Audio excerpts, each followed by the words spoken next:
आणि आता बुलेटिनमध्ये एक महत्त्वाची बातमी आपण पाहूयात। नागपूरमध्ये ग्रामसेविकेवर निलंबनाची कारवाई करण्यात आलेली आहे।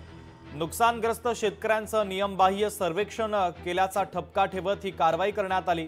सर्वेक्षण नियमबाह्य पद्धतीने करणाऱ्यांवर आता कारवाई केली जाते। महत्त्वाची आणि मोठी ब्रेकिंग न्यूज आपण पाहतोय।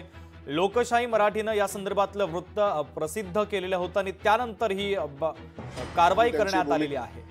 लोकशाही मराठीच्या बातमीचा दणका आपण पाहतोय। नागपूरमध्ये ग्रामसेविकेवर निलंबनाची कारवाई करण्यात आली। नुकसानग्रस्त शेतकऱ्यांचं नियमबाह्य पद्धतीने सर्वेक्षण करण्यात आलं होतं, तर सर्वेक्षण नियमबाह्य पद्धतीने करणाऱ्यांवर आता कारवाई करण्यात आलेली आहे।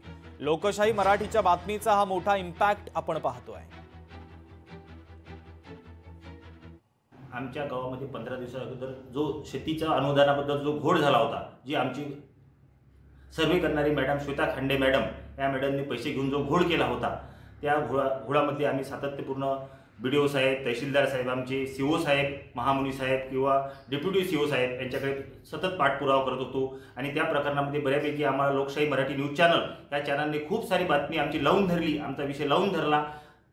आणि याच प्रकरणामध्ये ते चॅनलवाली, मराठी चॅनलवाली किंवा पालकमंत्री साहेबांकडे त्यांनी विचारणा केली, त्यांनी लगेच चौकशीचे आदेश दिले आणि त्याच प्रकरणामध्ये आज आम्हाला यश मिळालं आणि अखेर त्या मॅडमचा, आज श्वेता खांडे मॅडमचं निलंबन झालं। त्याच निमित्त आम्ही लोकशाही मराठी न्यूज चॅनलचे आभार मानतो आणि धन्यवाद करतो।